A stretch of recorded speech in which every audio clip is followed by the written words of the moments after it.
So last time we did the Keynesian aggregate supply. Before that we did the classical aggregate supply.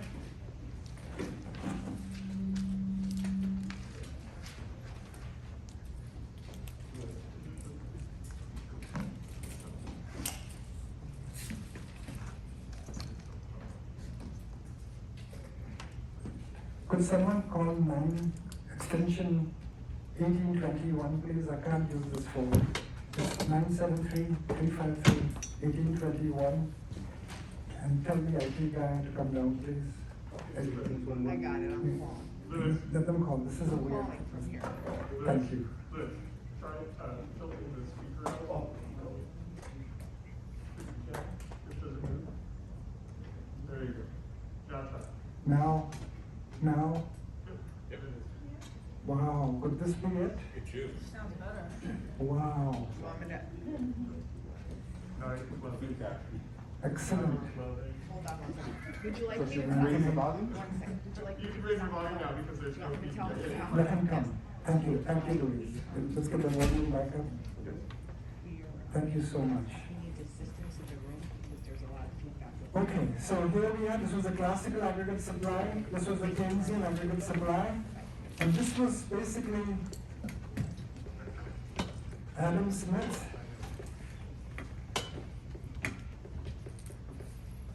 So this was before 1930, and the Keynesian model was 1935 to 1981.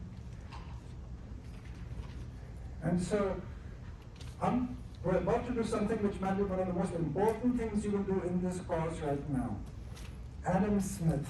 He's known as the father of modern economics. His statue is there in Edinburgh, Scottish guy.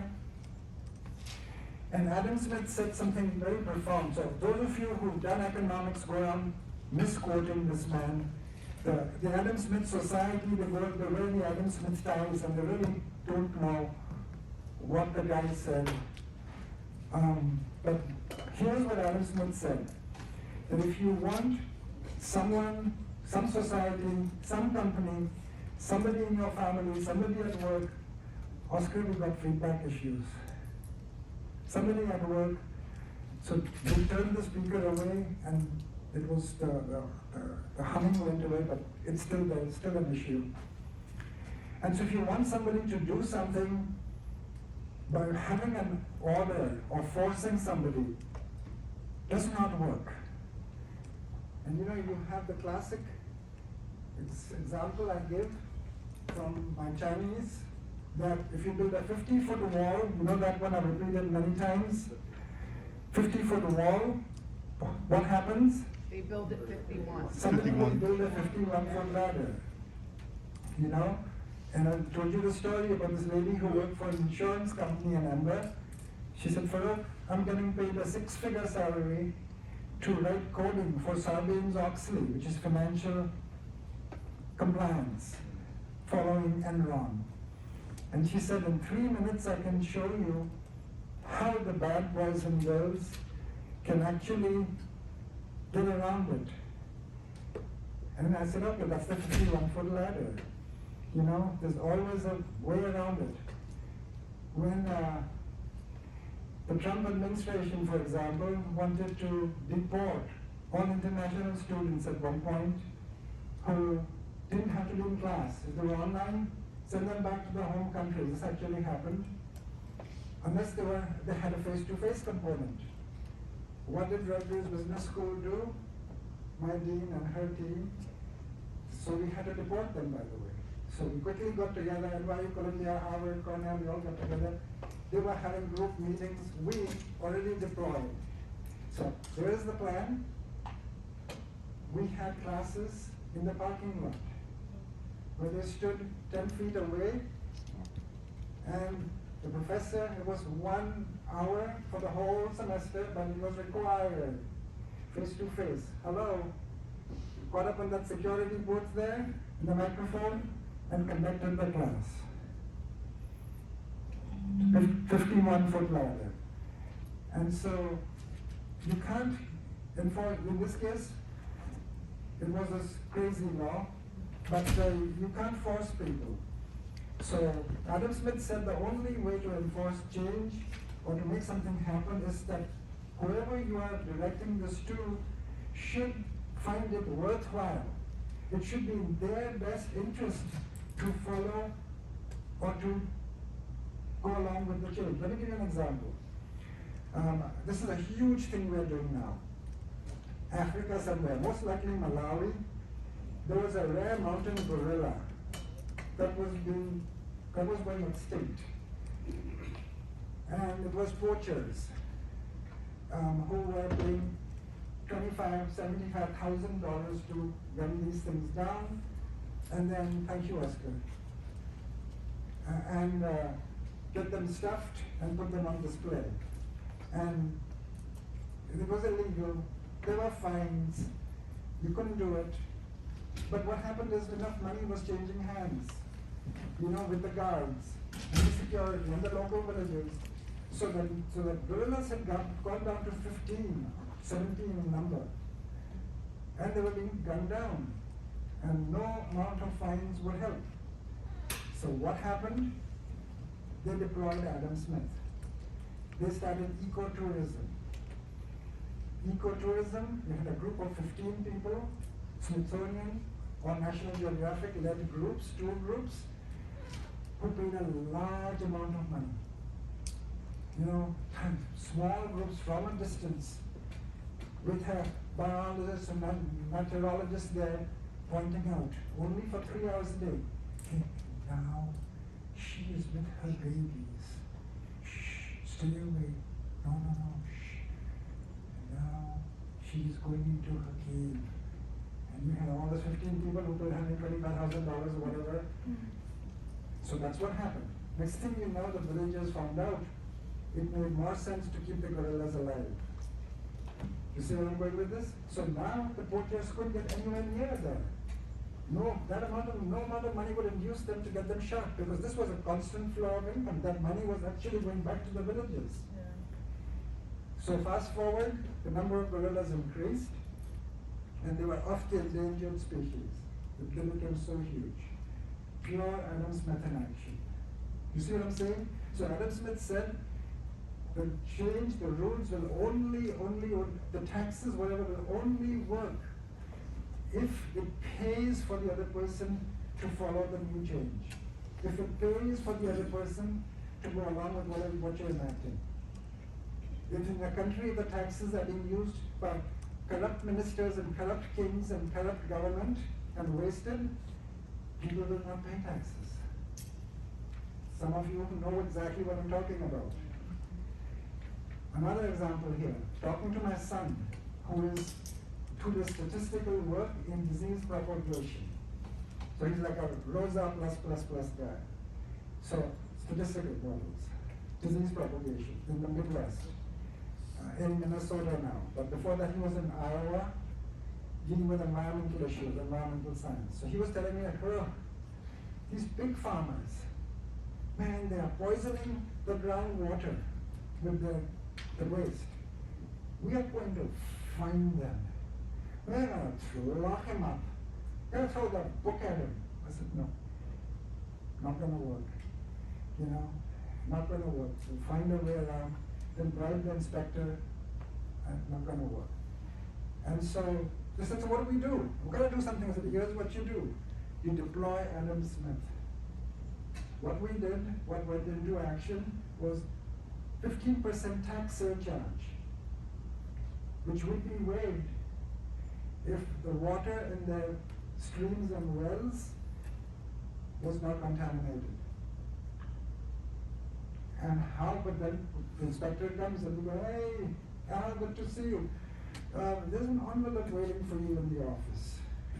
How do you prevent that? Drones. I mentioned this in class a few years ago, and in class, Can't hear you really well, Professor. I mentioned this in class a few years ago, and in class, you can hear me now? It's a little muffled. It's If you have to stream to hear you. Should I remove the mask? I think so. Yes. Please. You sure? I'll stay back. This is illegal, by the way. You sure? I destroyed the recording No, afterwards. you I told heard us that. in a circle How of about 3 one. shots? It's a You're circle fine. of one. Cycle, right? Circle of lines, circle of cross. Yes. So leave this on. Let's try that now. Now, this is not doing anything. I think somehow it, Try the volume, try the volume. yeah, somehow it went off. Now, now, They could need you to please get, call that number again? yes. Sorry, guys. So, you can hear me now at least? I think your voice sounds better without the mic. Could you try without? How about now? No? So maybe it's the connection, it might actually be the mic itself.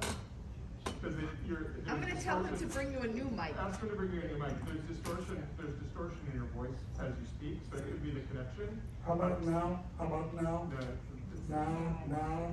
I don't think it's amplifying really. Didn't Terry have the same problem with the microphone? Yeah, I don't know, remember that? it was the wire connection It was with a the wire wire. connection, so maybe ask him to bring him a new microphone. Well, that's what, Sure. Is it a lapel mic? it's not a lapel. It's No. over the ear. It's an over the ear. Just ask for Oscar to come down. Can you ask for, we have Oscar. Scott. With a microphone. We're in 226. 226. 1226. 1226. No, just room 226. It's like the little kids playing telephone. So I'm talking to my son, and he said, what do we do now? So I said, a tax surcharge, you can hear me, yes? So a tax surcharge, which will be waived if the drone, so in class I mentioned this and someone said, "Farooq, yeah, my husband does drones." And so he actually specializes in drones that fly overhead, and they can zap the water in lakes and streams and so on, infrared or whatever, and test it. Can you believe it? Fly at night and they're testing your water. And so I put him in touch with this Ember's husband. Fast forward, it's going into action. Wow. So here you are, so here's the language you will hear in a pig farm in Iowa. Hey, Jerry, don't you put that junk in that pond there like you always do, man. And he goes, boss, why not? No. Like, the thing's gonna fly over at night or whenever. I'm gonna zap the water and check it. I'm gonna lose my tax. I'm gonna pay tax. Put it in the drum, put it on the truck, and drive down to Kansas City or wherever the heck you wanna go, 25 miles away, and put it in the recycling bin like you're supposed to, man. Now, if I get charged, it's coming out of your salary. There you go. Adam Smith. So, hence my small attempt to say you get a whatever discount and I'll get a rebate. But I'm thinking for the groups, if I had requested 2-3 times, you would have done it anyway, but I wanted to bring in Adam Smith. So, homework for you, Vicky, for the class, is that Oscar, I have to take my mask off because it's not working. Maybe this or it's this. Try a new microphone. I tried to adjust the microphone. Should I try the regular microphone, take this off? It should be the same thing. It's up to you. I'm ready to try anything, Oscar. Okay. Because this is technically illegal. Even if one person complains, we have an issue. So, while he's fixing it, homework for you. I'm going to see you in 3 weeks from now. Homework for you. Homework for you. Give me an example of a cycle of one in your, an Adam Smith story in your life, which has happened or you might want to happen, where you need to enact change. Could be at home with your kids,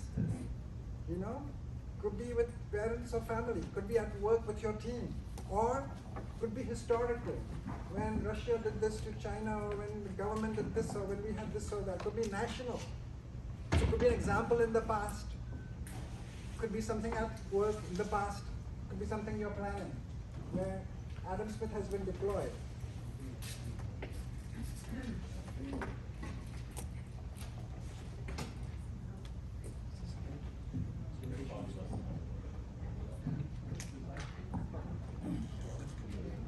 macro.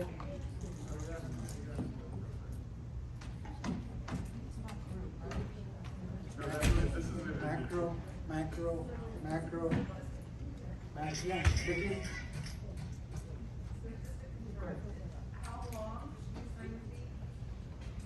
No, how would I respond to that question from Vicky? I'm Langdana, That sounds so That's an beautiful. understatement. That's better.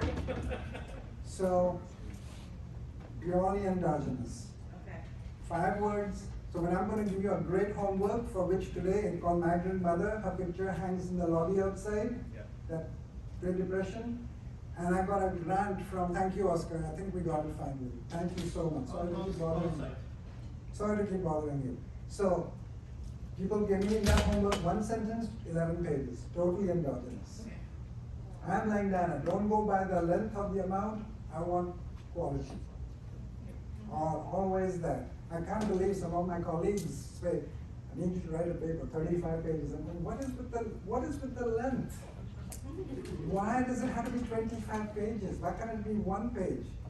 Why can't it be 500 pages? Less is more, right? Or sometimes it is, sometimes not. It's called crisp, right? Reagan loved one page summaries. We're going to talk Reagan soon now.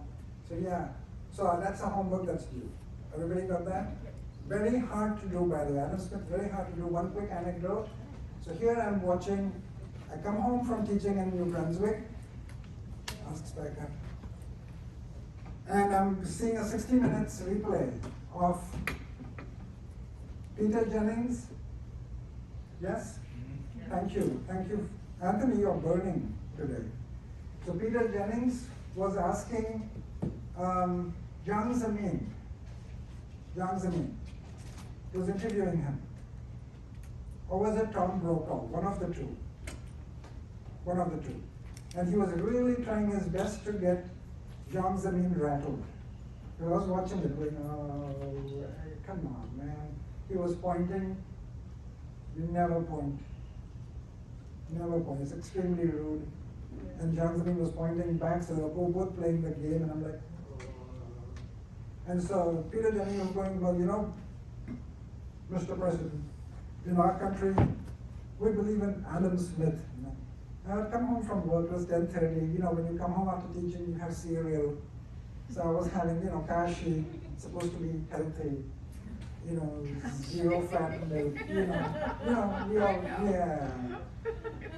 And Simon was alive, my cat. So he was sitting, going on, Simon, I want to watch this, quiet, quiet. So he was sitting there, and suddenly, well, we have Adam Smith. I went, oh, okay, this is interesting.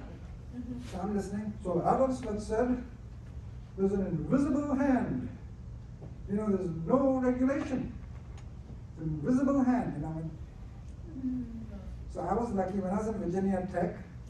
There was a team of professors who, one of them got the Nobel Prize. And so there was a cabal of them who were really amazing quality. Department of Public Choice that now went to George Mason. So from one of them I got really deep insight into Adam Smith, like a deep clip. And he said, Adam Smith never said total deregulation, which is 99 or 100 Adam Smith people in the Adam Smith Society think.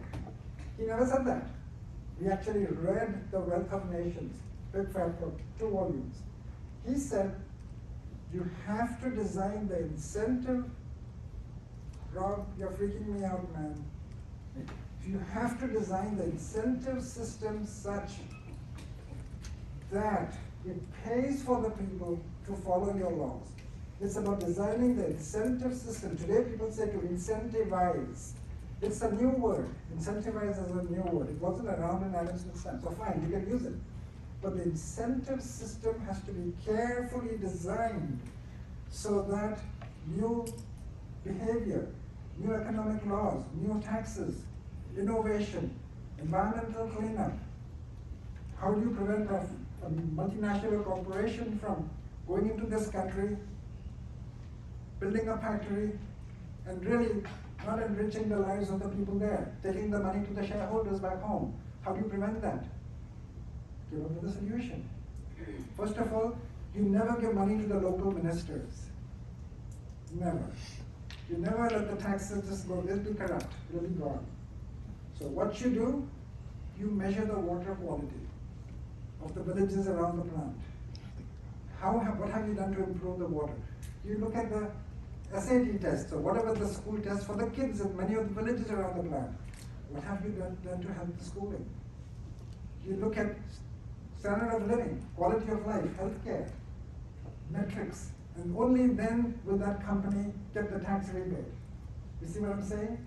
So, design Adam Smith said, design the incentive system, and then people will follow the rules because it pays for them to follow the rules.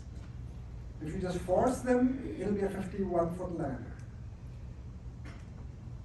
You know, and so here in the interview, Tom Brokaw, Okita Jennings saying, so we have no regulation. It's an invisible hand. And I thought, oh, Simon, good. And so Young Zemin stops him and goes, no, Adam Smith did not say that. Silver, that's a cereal spoon hung in midair. Simon, he was going, I need to listen. Not now, not now. You know? And I said, Adam Smith did not say that. John Zemin speaks enough English or spoke. Is he still around? John Zemin? Yeah, in China, once you're gone from power, you disappear. You don't show up and do talk shows, right? You don't write books and, no, today it's a 9 o'clock interview. We have Bill Clinton. No, you disappear. Anyway, and so he said, no, Adam Smith did not say that. He said, you have to have an incentive system. And only when that is carefully designed, then you step back and do the invisible hand, which everybody knows about the invisible hand, where the economy moves endogenously, everybody maximizing profit, minimizing costs, all that stuff. So only after the incentive system. And I went, wow. Because I had the deep click because I had amazing professors at Virginia Tech in this area. I was thinking, wow, Simon, are you listening to this? And he goes, man. I said, yes. So, how does this tie into I think the economists won the Nobel Peace Prize a few years ago for behavioral economics. Does it tie in? No, that's a whole separate thing. This is a macro issue, what incentivizing, as we'd say. Behavioral economics is, it's not always price. It's C-bar, lots of C-bar implications. It's a different issue. It's a micro issue. So that was Adam Smith. And in my book in chapter 9, there is a case, I will email it to you. It talks about tax inversion, Adam Smith, all those good things. So please be sure to read it.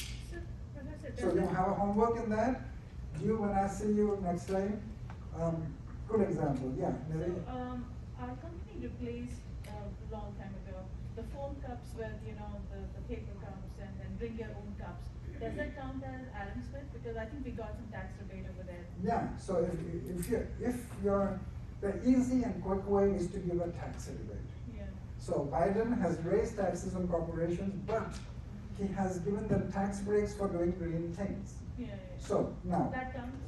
so that counts, assuming that the companies will actually do the green things and not pledge to do the green things. There's a big difference, like donations. You pledge donations, but then you actually do them. And when you do them, how do you measure them? Yeah. You can't say, oh, I built 150 schools for kids, poor kids. Well, what does that mean? Did you build structures and walk away? Did you build structures and allow corrupt local governments to run them and now they're kind of not suboptimal? What does it mean? We need the kids to be smarter. That is the metric. Yeah. Show me the SAT scores. Show me the percentage from those schools who are going to college. That's the metric. I don't want to see this big concrete and glass beautiful building and say, okay, I'm done, tax break please. No. So it's a very difficult thing to design the right incentive system so you don't get nailed. Because everyone's trying to find a way around it. So you should be able to measure it in some way. Metrics. You should have the right metric.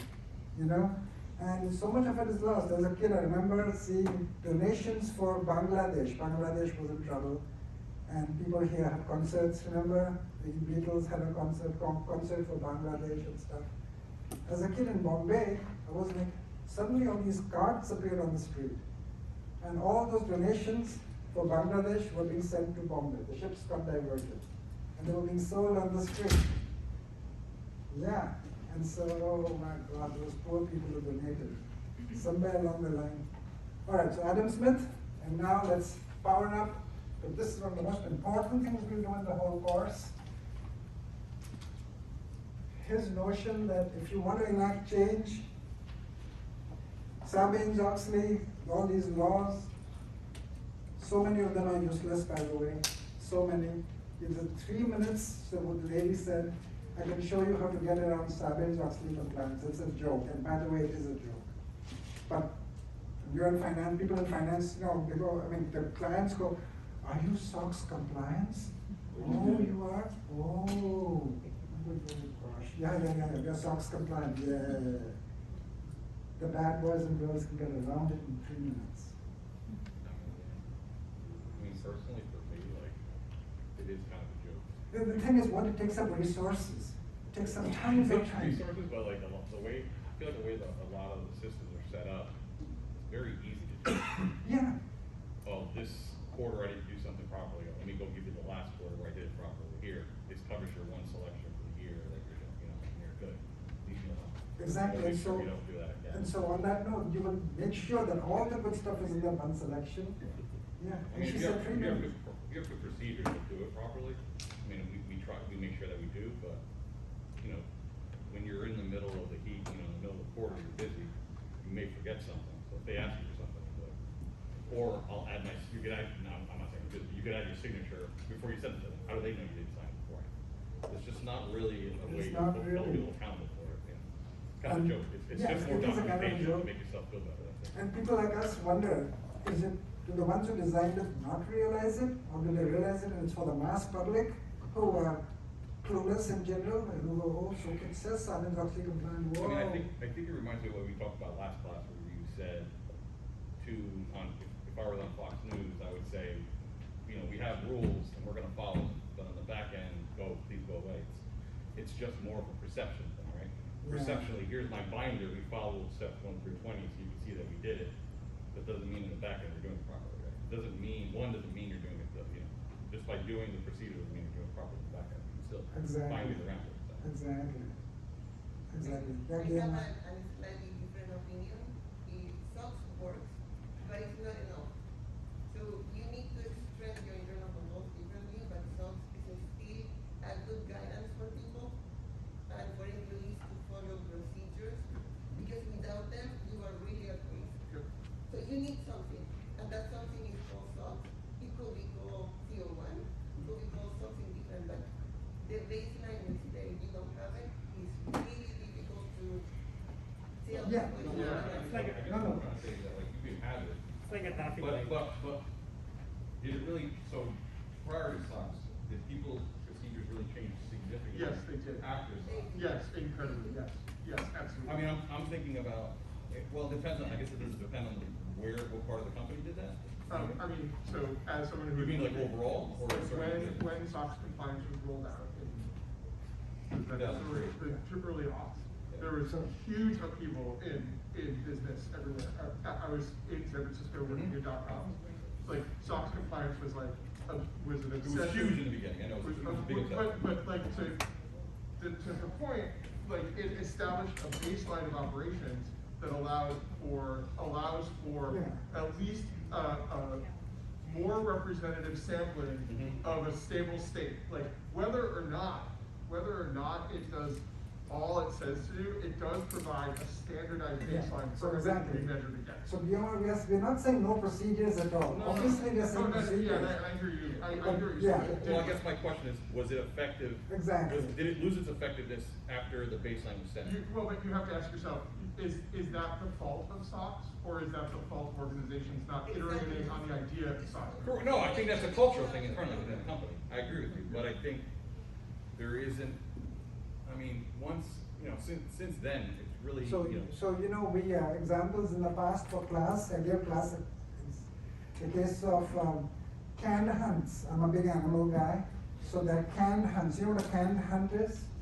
No. A canned hunt is when they catch a leopard or a rare tiger and they put it in like this big enclosed area in Pennsylvania, which is notorious for it, by the way. So it's a huge, like, 25, 30 acres walled, and there's this tiger or rhinoceros. And here comes somebody who's paid $250,000 who can go in and shoot and kill it. Oh. It's called a canned hunt, and they are legal in many states. Can't, Like in a can, Yeah, just walked in. locked in there. wow. And so how would you abolish canned hunts? Because I hate that.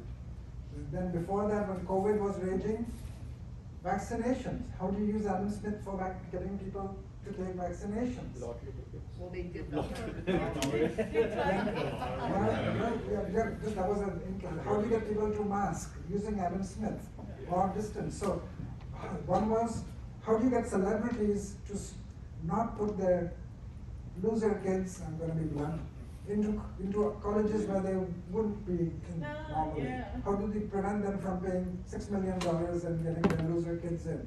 Yeah. Can we use Adam Smith to prevent that? So, depending on the case du jour, we had class examples. So today, this time I'm opening it up to you.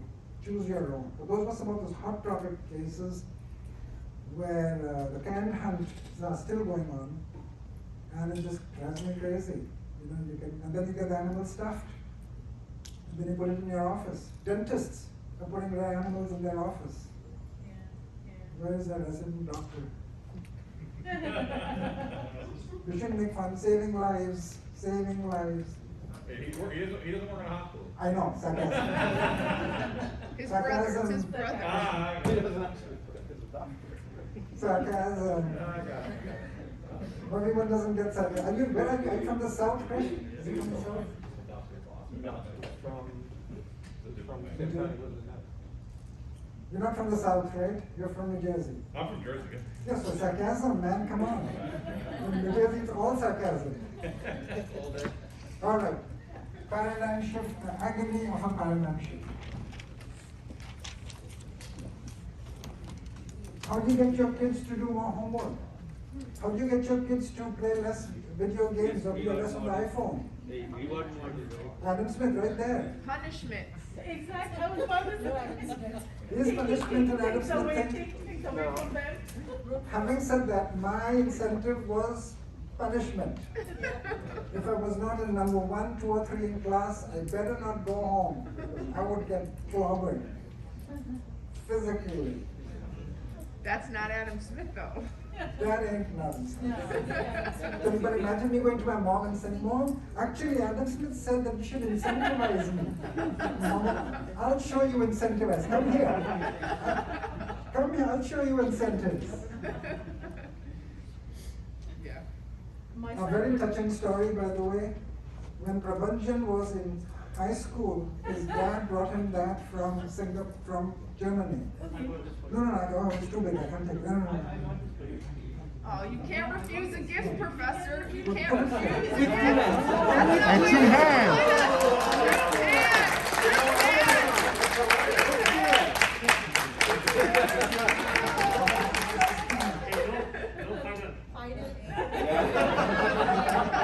Can we talk about this later? No, you have to take that. You cannot refuse a gift. What are you teaching us? This is too much. What possessed me to even bring it up? Anyway. We're not going to get into the Great Depression today, you know that. Thank you. His Can we dad get into the his fill dad that got him million these markers when he was a kid in high school from Germany.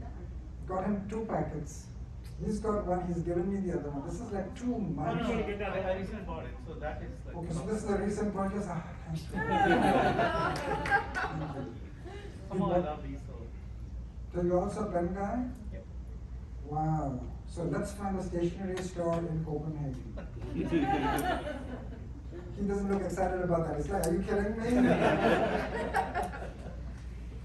All right. Let me power back up. Are we Agony gonna of a talk parliament. about the bill that passed yesterday? Well, it's been passed, I mean, it just went through the house, it's still got ways to go. What? What? Yeah, you got that. It's still in there. What is this? I did write it. Where is David? Poor David's going crazy. Bill back. Oh, Bill Back is gone? Well, it, No, it went through the house. it went through the house yesterday. I'm sorry, but that the progressives are going to, They're just gonna, it's gonna be, what's get passed is gonna be much different in person than what you saw that went through it. it's too bad. He's going down in flames. You know, I have his speech. David's not here, but in his speech, Biden should say, look, he loves to say, look. He should say, look, you didn't hire me to be a scintillating speaker. I know that. Suddenly he's got everyone's sympathy. Yeah. I'm no Bill Clinton, I'm no Obama, I'm no Ronald Reagan, I'm no, you know that, I know that. When I retire from this, if I were to start a presentation schools program, I would start. But that's not why you hired me. You hired me to bring peace, to rule by kindness, to rule by unity, not to rule by fear and division, but by love and unity. He was the non-Trump. As simple as that. That's how he got it. Now he has to stay in somehow. But already, anybody who's looking at, what the heck is this speech? Look at him, gone, diffused. Now you're sympathetic. Now you're suddenly thinking, this is a man who had a stammering problem, and he's president of the United States. He's already diffused the negative. But I feel like they've done that, right, with that, remember that one kid that he helped? That was a great moment. Right. But you know what? But it's forgotten, but the moments that got Exactly. forgotten. Christian, you are burning today. The memory span for us is 12 hours. You bring it up all the time. So my answer, I'm going to see your answer, but my answer would be when you're on a spot, in a spot and you have to speak about something uncomfortable like inflation coming, acknowledge it and move the people on to something you want to talk about. Did Jim Smith do all this? We have today, I guess. Yeah. You went over how to like gain the credibility, the sympathy, The storytelling. You're left-handed? the You're left-handed? president. Yeah. Are you left-handed? Yes. I didn't know that. I just picked that up. Okay. The agony of a paradigm shift.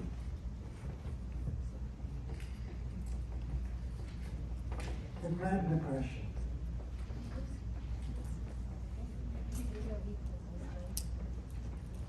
Were you there for Jim Smith? Everybody's gonna say Jim Smith, you're looking confused. It was a good class, and we were like going through the content, like which one was that? Oh, okay, good.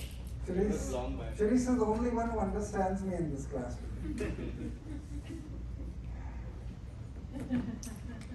So here we are. Please note, this is a very different analysis of the Great Depression. From this point through the rest of the book, pretty much everything you see will be new. It's not in any other book. So, this was a big deal. And when Lucas, who won the Nobel Prize, whenever read my book, I was going, oh geez, he's going to nail me for this. And no, he didn't. So he liked this. So here we are. It was a paradigm shift. And to the maximum power, here we go. Model they thought they were in, say with me now.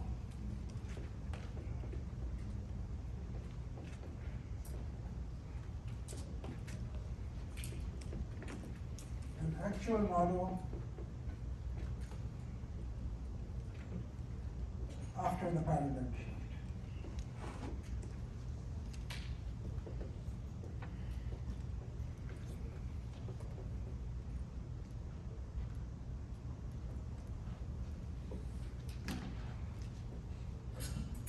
So here we go.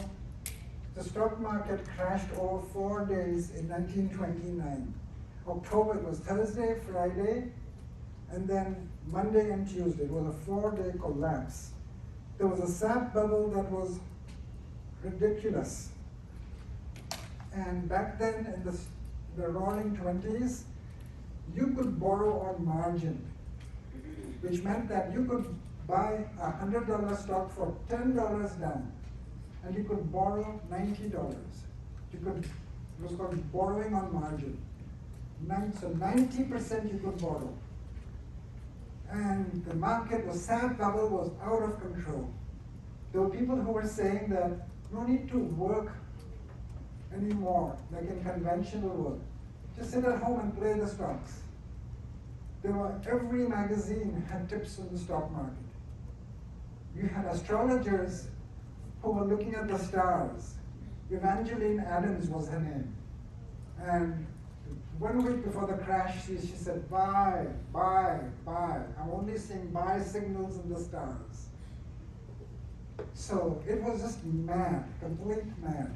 Everybody was in there who could be in there. It was the big hobby. In the transatlantic liners and the big ships, what did you do for pastime? You sat and you watched the ticker tape. So you watched your stock. That was your entertainment. And there was something called painting the tape back then. Painting the tape. Painting the tape is like the ticker tape. You know, ticker tape. So painting the tape means that these four tycoons, Prabhan, Mohammed, James, me, we are all tycoons. We are buying and selling stock amongst each other. So Prabhanjan buys Standard Oil at 22. He sells it to Mohammed. Who sells it to James? Who sells it back to Prabhanjan? 22, 32, 38, sends it to me. I'll send it back to him. 42. We are pushing the price up.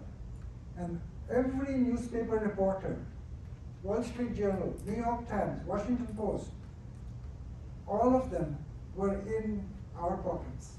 They were all being, get an envelope from the office and tell the reporter, write a nice story on Standard Oil. Now it's 42. Now the big story comes out on Standard Oil. Sky is the limit. Blue skies ahead for Standard Oil. And so what happens now? The rest of you come on board. You're getting sucked in. And they're looking at all the activity. Hey, there's lots of activity. Look at all this bought and trade. 4 of us are buying and trading amongst ourselves. So now the rest of you get sucked in. So 52, 55, 58, 61. These guys have unloaded. 122, 123, 124, and the whole thing comes crashing down. We are out. We got out in 78, at 78. So we painted the tape. It happens today, folks. It's called pump and dump. And Ron got caught. Today they pump up the stock. They suck people in. So you get those top 10 investment picks. Now that COVID is over, here are the top 10 investment picks. Run from those. By the time it is obvious, it is too late. It's too late when it's obvious. And remember, getting in is easy. Getting out, that is the hard part. Any idiot can get in. Do your homework, find what's hot. Getting out is the painful part. Because greed kicks in. 25%. No, if you're in, put it on the fridge. 25% and I'm out. So, pump and dump today. So that was happening a lot. Crazy. Just the week before, October 24th, the crash starts, the bubble starts going. Keep in mind, the bubble actually was not at the high point then. The record high then was in March or April of 1929. And then the market started crashing then. It wasn't in October. And so as the market was crashing in April, they sent Dick Whitney. Dick Whitney was the chair of the stock exchange. I'm going to send you a 1-hour video, which you have to watch. And they said, Dick, go, go, go. He went to the big floor of the big board, the stock exchange. And as the market was crashing in April, Dick Whitney, in this booming voice, he was a charismatic character, good looking, kind of person whose hanky sticks out from the suit and matches his tie, and the belt matches his shoes. you know, one of those guys.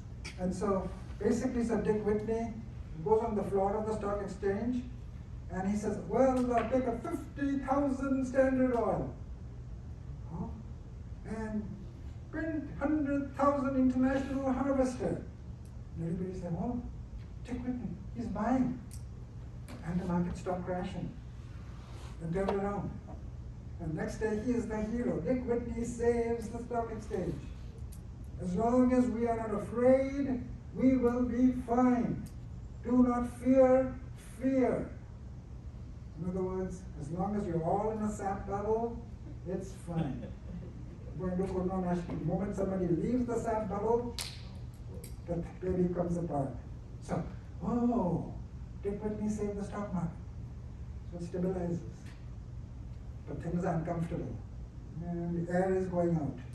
And then on the 24th, market goes. Thursday, Friday. The weekend is quiet, then Monday, and then Tuesday.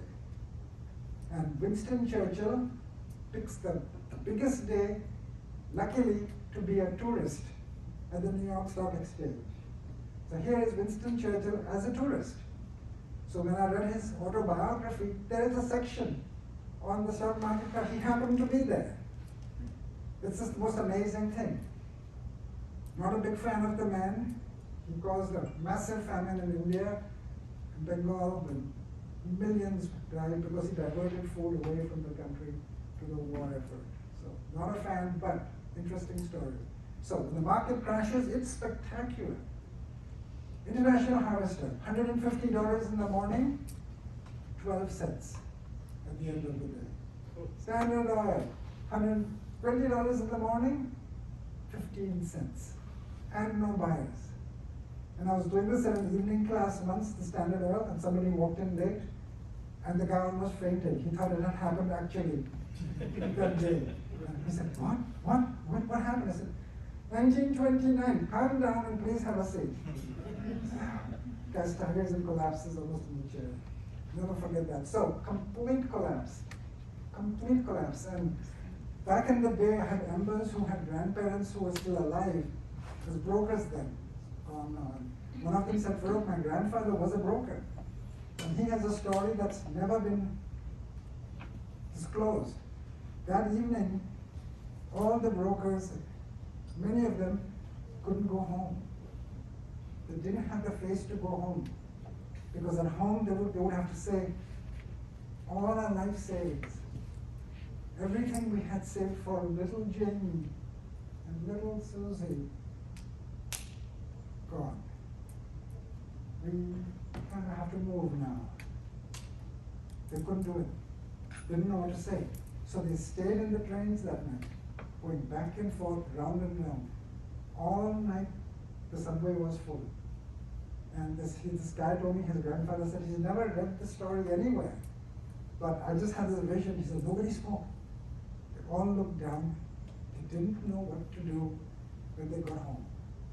So they sat on the train. And he said on the floor of the market, there were little paper slips, and I have some at home. Pink slips, little coupons, were sell, I think green was buy.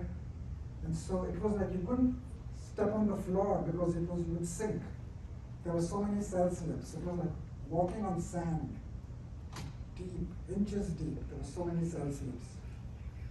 And so we had Groucho Marx. You know Groucho Marx?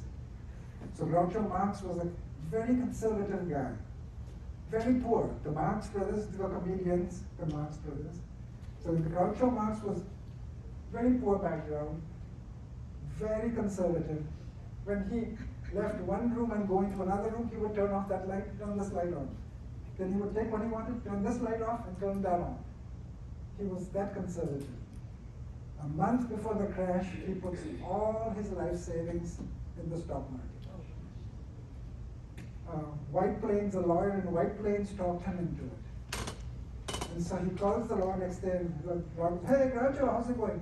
He said, no. How is my investment? Oh, all gone, man. Well, how are you? Then one more story. had a doctor in Ember who said his grandfather was a doctor. He got a call the week before. And he was such a doctor that the old-fashioned kind, but if you don't have, my mom was like that, by the way. Don't have money, fine. My mom actually paid people's hospital bills, not forget her own, she paid the hospital bills. So this guy would say, fine, when you bake me a pie, send me one. You can't afford this. Fine. He was that kind of doctor. And so this guy calls and says, you've been so nice to me and my family when we needed your help. Please get out of the stock market. You know me, but I don't want to tell you my name. Please, boom, he hangs up. And this doctor goes, I know the voice. I'm so insistent. I'm getting out of the stock market. So he got out like a week before at a nice point. But it was an amazing story. So it was there. It was about to happen. It was in the air. So here we are. Stay with me. Which model were they in? Classical model. Here we go. Here we go. Here is a classical aggregate supply. Here's aggregate demand. And we're going to bring this up, okay? Then we're going to put this aside. Okay, right here. We can do this off. So here we are. Here is P0, Y0. And you folks tell me the market has crashed. Complete gone. Devastation, shock. What's the first thing that happens within minutes? Which variable collapses? Zach, help me here. AD? Why does AD collapse? The confidence goes down. Rajesh talk macro to me. So what is our language for confidence?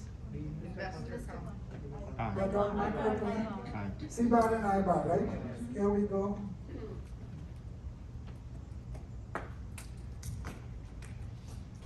Here we go. C bar down, I bar down. Bang, move number one.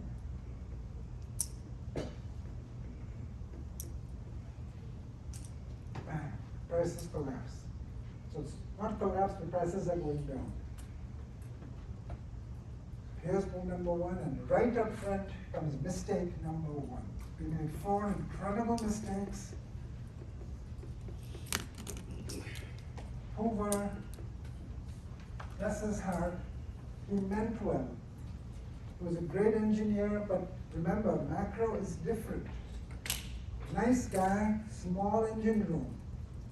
So Hoover basically enacts a wage floor. A nominal wage floors. In other words, prevents capital W from falling with prices.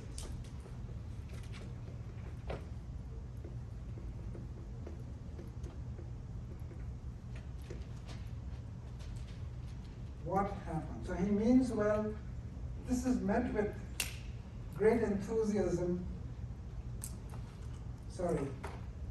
Should I bring this down? No, it's okay. It's okay. You sure? Yes, I could always stand up. What did she say? She could always stand up. I could always stand up. That's the thing. I don't want you to stand up. No, it's okay. Trust me, I'm fine. So here we are. What happened? This looks so innocuous, and this was met with great rejoicing in that, wow, what a great guy. I will prevent wages from falling. I'm passing a law that will prevent W, he didn't put W from falling with P, but you know, the wages from, whoa, And the increased unemployment, which is gonna drive down the AD even further. James, you're way ahead of me, but what, in our theoretical model, what did that do? Prevent W from falling with prices P. So what was the assumption in the classical model? The assumption is that doing identify Yes. is vertical. And in doing so, and in doing so, this is a deep click, folks, and in doing so, he inadvertently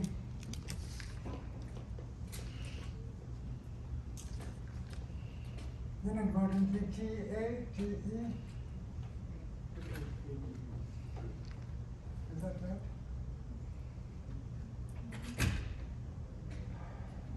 Destroyed the fundamental assumption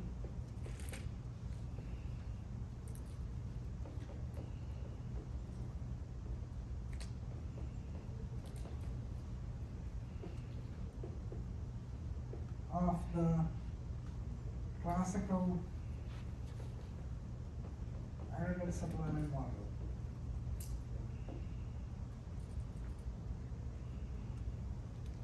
So suddenly what you have, so now suddenly percentage change in P is not equal to percentage change in W. So he has killed the classical model. It's a fairly innocuous policy move, well-meaning policy move. But now we have a paradigm shift, and guess what? We may be in the middle of a monster paradigm shift. Poor Biden, that's the last thing he needs. So Kathleen, when I tell you, you unleash that article you sent me, but not now. Hang in there. And so here we are, and so suddenly now, unbeknownst to all, since percentage change in P not equal to percentage change in W, and since when W fell, when P fell, W not allowed to fall, which model are we suddenly in? Keynesian model. We're in Keynesian model. We have a paradigm shift.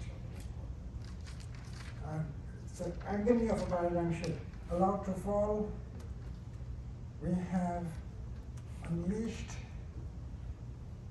These are great sentences today, suddenly. They come and they go. Sometimes I read my book and I'm going, I wrote that? My God, what was I on? Or, who wrote this? This is awful. And unleashed a paradigm shift to the Keynesian. So here we are, and now the disaster is about to unfold. So, unbeknownst to him, this is when, remember James was working for me, you were making bottled water, or somebody, was it James, was it you? Doesn't matter.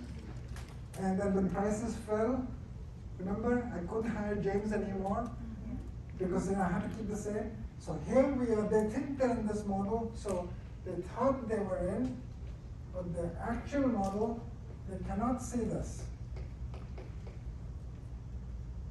or did not see this.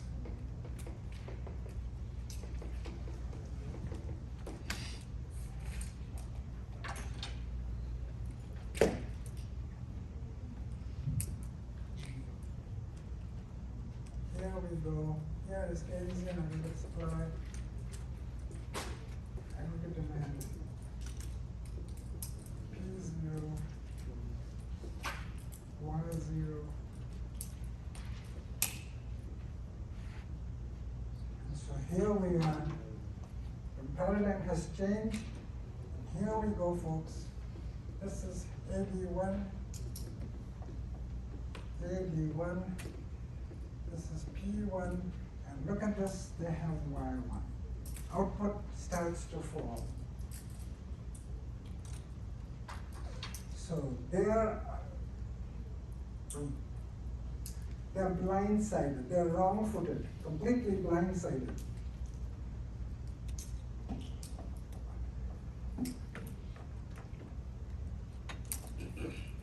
So let's come here.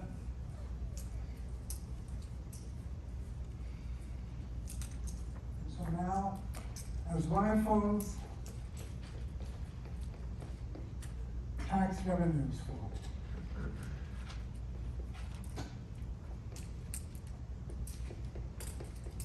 is equal to Ty, therefore T falls. So suddenly the tax base is shrinking. And they're looking at this left-hand line, well, what happened?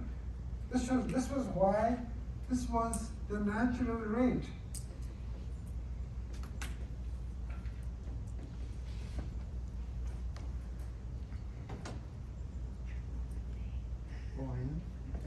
From the classical model. And so the tax base falls because Y has actually fallen. The tax revenues fall as Y falls from Y0 to Y1.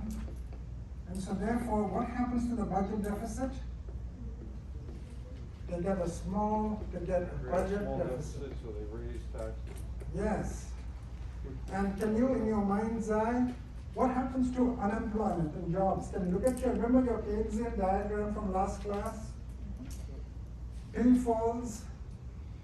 Can you see it happening, Josie? Yeah,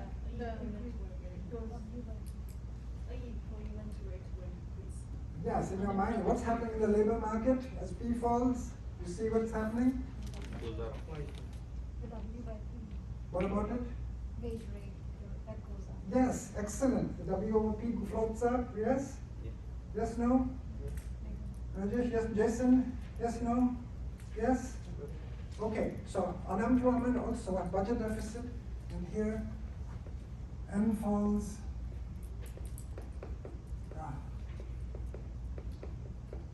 Unemployment increases too.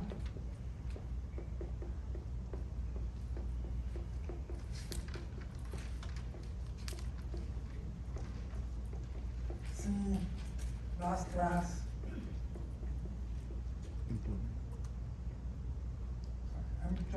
Jobs are falling.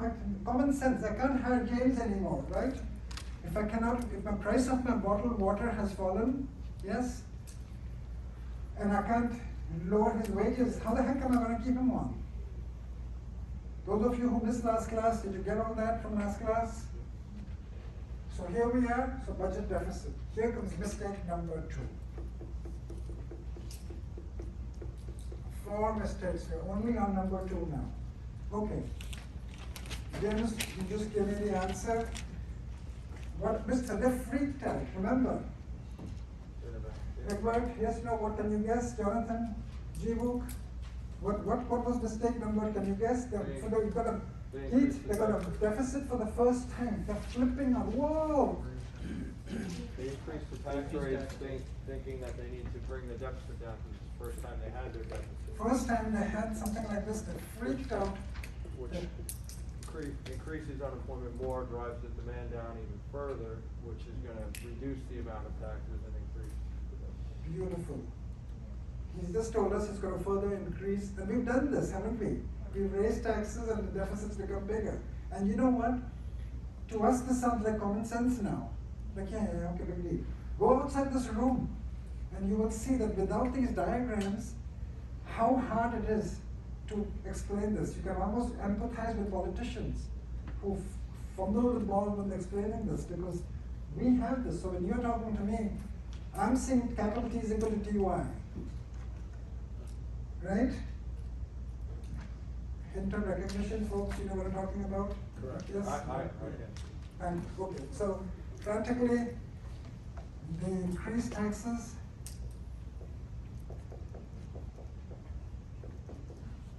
roughly, it's all in the book, and I'm going to read out some passages from the book to you in just a minute. From roughly 25% to 65%. Top income tax bracket, and from business taxes from I think 16 to 19%, something like that. Basically, monster tax increase.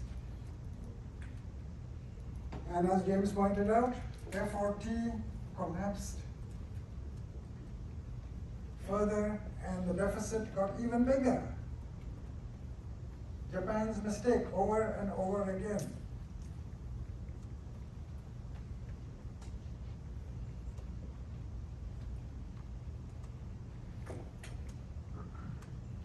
So here we go.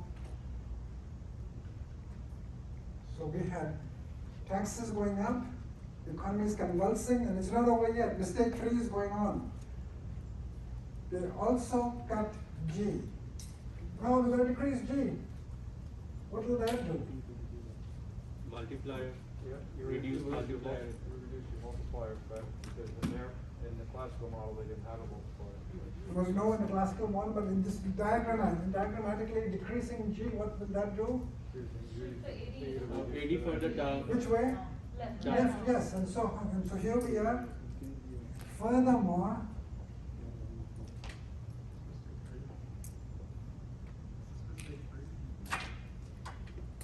Anthony's asking if this is mistake 3. so actually this is part of 3, no, this is 2. So mistake 2 was 2 fiscal policy mistakes, increase in tax rates and decrease in G. And they both pertained to trying to do something to shrink the budget deficit. Furthermore, they decreased G2 desperately to try and decrease the budget deficit.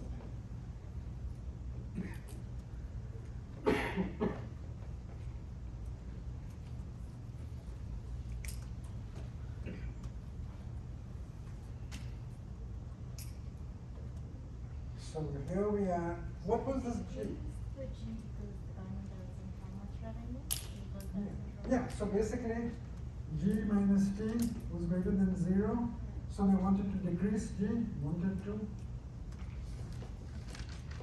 and increase T.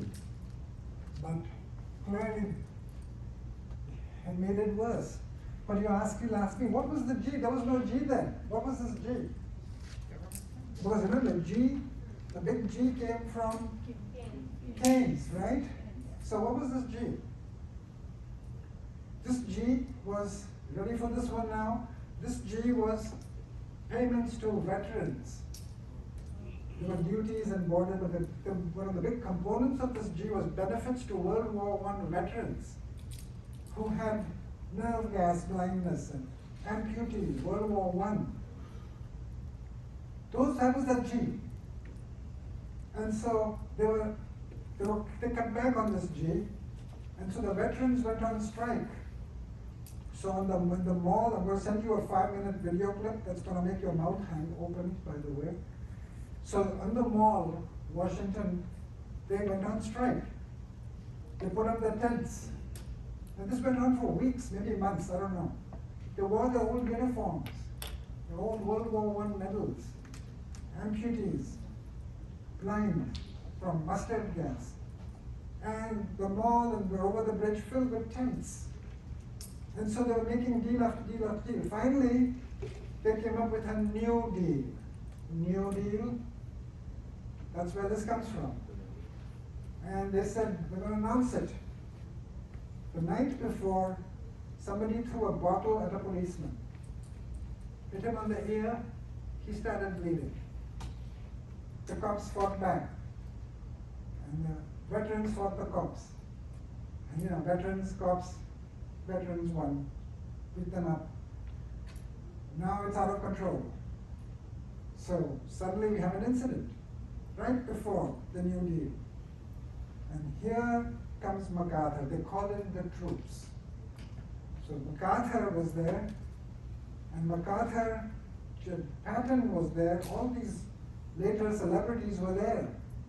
And so Hoover tells MacArthur, can you just help me here? And remember, generals, officers at that time were still in the Napoleon mode. Napoleon, what happened was that soon after the French Revolution, there was a counter-revolution. So the revolutionaries were now being thrown out by another group. So the revolutionaries called Napoleon and said, help us. Napoleon was an artillery officer, making a long story short.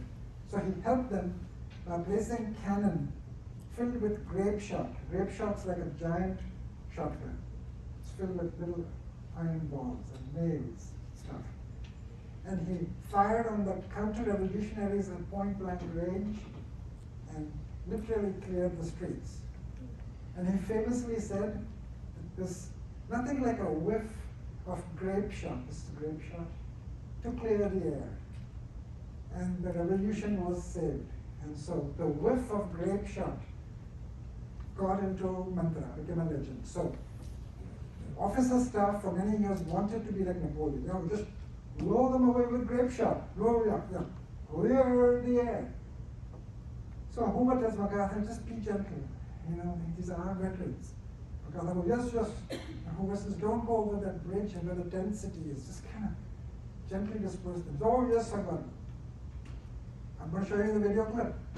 Next morning, the veterans wake up, and please understand, this may have been the first real media event for the whole planet.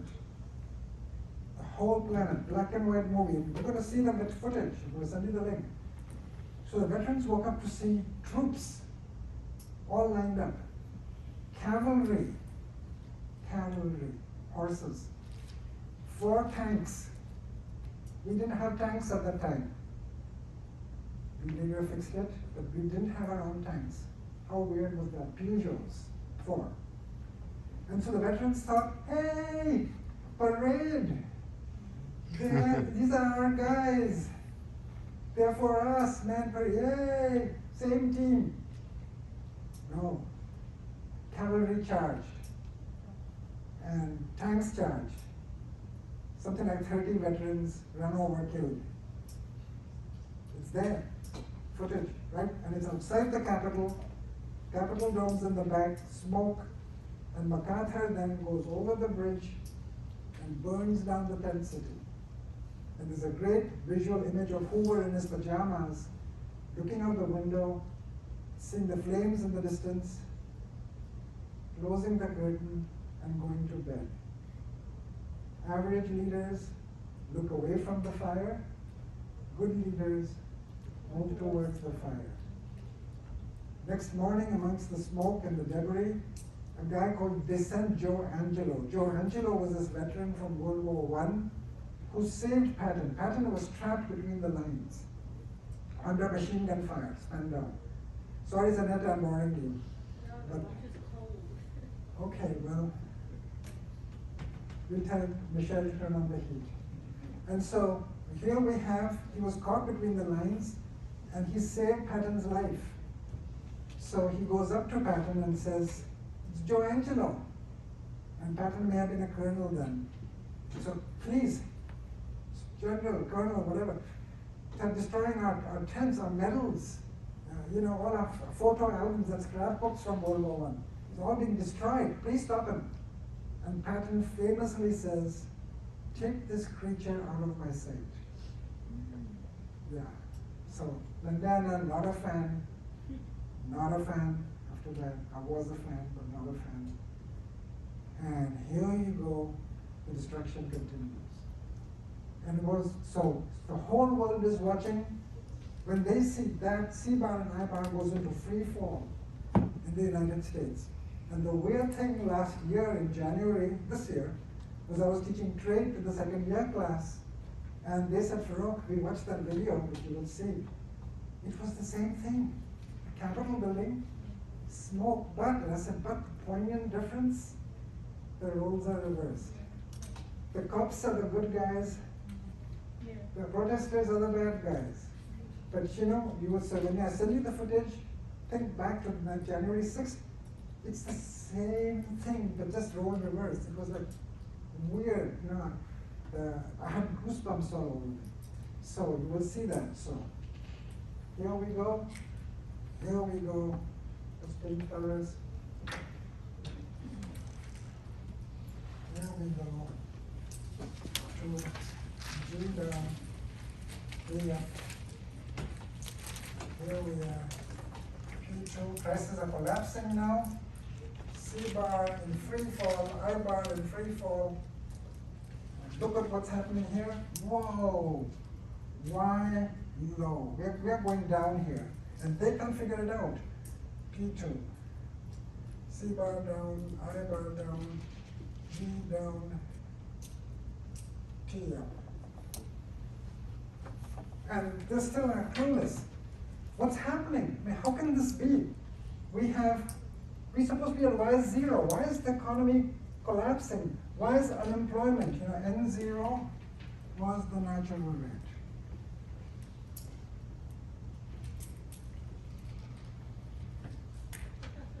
What's going up right there after T? Taxes. Thank you. And so what you have here is that this was consternation, shock, because why is not supposed to change? And here we are convulsing, and so large runs on mistake 3. Oh, sorry, this is now Yep, mistake. mistake 3. Mistake 3, according to Milton Friedman, was the biggest one, but who cares? Some huge runs on banks. This would be an answer to the, of the money. As banks failed.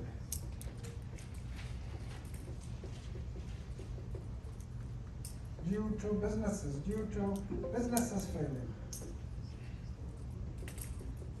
What's a run on a bank? Run on the bank is when they wanna go in and take out their money, and there's more withdrawals than actual reserves that are on there. The inaction is the money supply where they should have less banks. Exactly.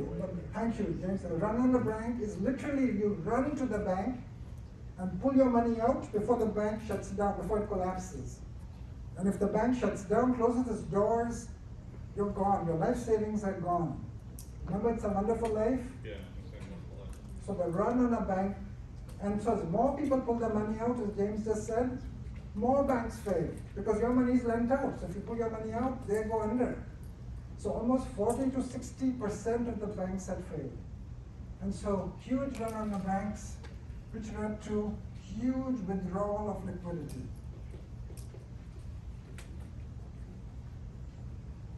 But how is that a mistake of, Beautiful question. Because- Luis. Huge withdrawal of liquidity, almost decline in M of 33%. So money supply fell by 33%. People were pulling the money out as banks failed and sticking the money in mattresses, in mason jars. My wife's mom in Virginia, people from this generation never trusted banks again. What's that word? Due to what? Business failure. Sorry. The people from the generation never trusted banks again because if you lost your life savings, there was no FDIC then. So she had her money in old newspapers. She would have her savings in the stack of magazines and newspapers. All those notes. And what happens is when these old people pass away, sadly, first responders often know where they hide their money. So all her magazines and newspapers were gone. She was found dead with a stroke. They had cleaned it out. So this is how awful it is. They know what to look for. So they don't trust banks again. And here comes the mistake, Louise. The mistake, Fed did nothing. okay, got it. That makes sense. Perfectly timed question, Louise. Fed did nothing to inject liquidity. Got it. Yep, I see it. So let's come up here. Fed just watched it. You do read chapter 6. It's chapter 9.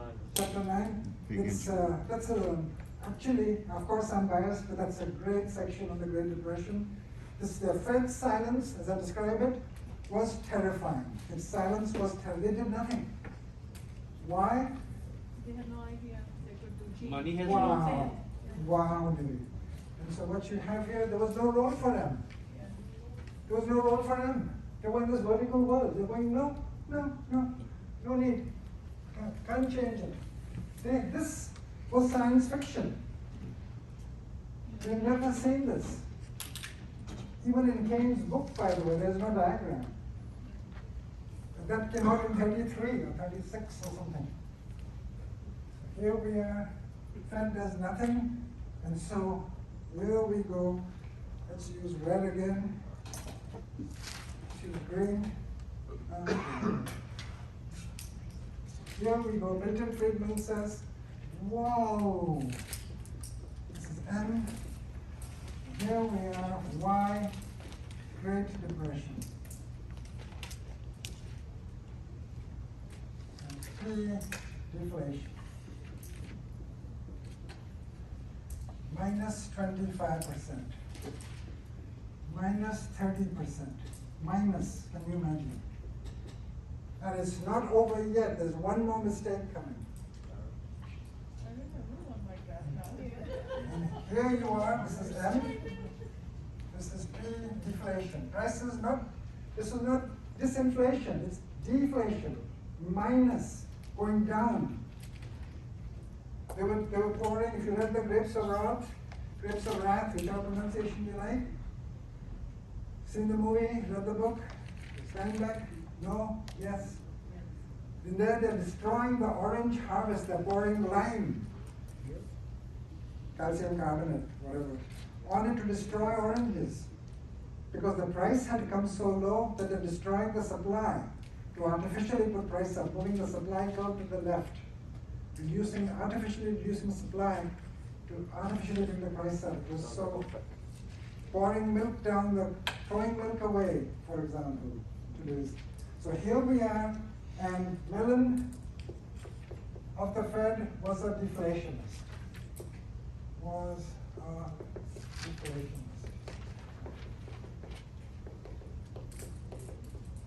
A deflationist means that they believed inflation was the cause of all evil. Wanted inflation to be down to below World War I levels. 1914 levels. So they said, do nothing, keep falling, a little lower, a little lower, 1914 levels. So do nothing, therefore did nothing. Paradigm shift. The Fed silence was terrifying. According to Friedman, they should have pumped liquidity in like we did on 9/11, 9/12, like we did in 2008, like we did in 1987. Pumped liquidity that afternoon, nothing. 33%, this is 33% down.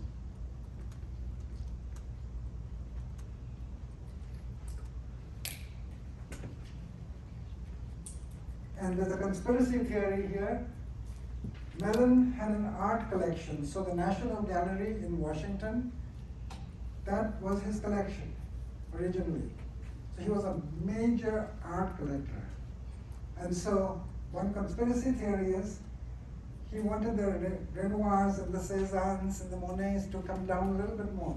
Okay, a little bit more and I can get the water lilies for a few million, little bit, yeah, little. And so that's a conspiracy theory, but he did nothing. Here we are, and there's one more mistake. Mistake 4.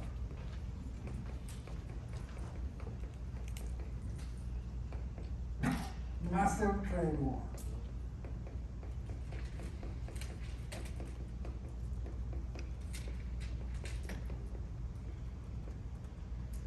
Smoot-Hawley.